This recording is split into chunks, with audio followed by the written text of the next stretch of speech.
The desert father Moses the Strong, otherwise known as Moses the Robber or Moses the Black, was dramatically converted to Christ from a life of violent crime, and his mortal remains are buried near here in the beautiful Paramaios Monastery. Born in 330 AD of African Ethiopian heritage, Moses was a man of huge physical stature. He was accused of theft and actually suspected of murder, and so he lost his job with an Egyptian government official and began just roaming the Nile Valley instead with a marauding gang of 75 violent outlaws. One day, on the run from local authorities, Moses fled into the desert and found shelter here in Wadi El Natron, in one of the many monasteries and communities here. Moses was touched by the hospitality of the monks and impressed by their peaceful, prayerful lives. And he was also, I think, compelled by the gospel of Christ. Repenting very readily of his many sins, Moses was baptized and admitted as a member of this community. But unsurprisingly, he struggled to adjust to the monastic life.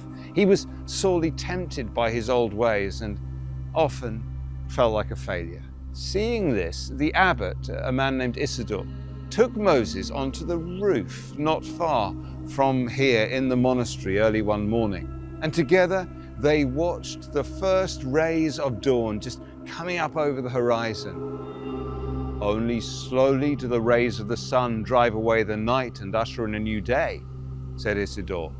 And only slowly does one become a perfect contemplative.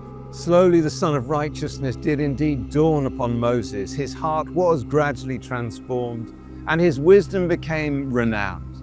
I especially love the story about a meeting that was called to discuss some suitable punishment for a brother who had sinned. And Moses just refused to turn up.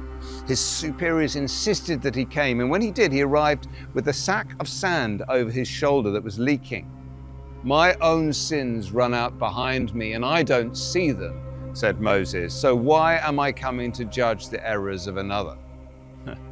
On hearing his words, the other brothers decided simply to forgive the erring monk.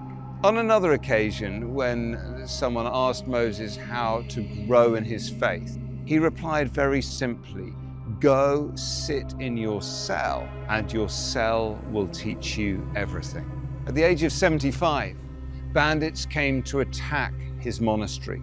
The brothers wanted to defend themselves, but Moses, the former violent criminal, remember, he had become their leader by now and he forbade any form of violence. Instead, he urged them to flee and refused to come with them.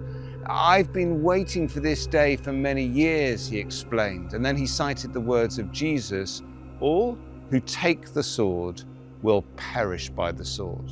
In the event, 7 brothers opted to stay behind with Moses that day, and refusing to defend themselves, all but one were martyred. That was 1600 years ago, and Moses' bones lie buried in the monastery not far from here, but his life continues to testify to the enduring power of the gospel to save and to slowly transform the very worst of sinners, people just like you and me.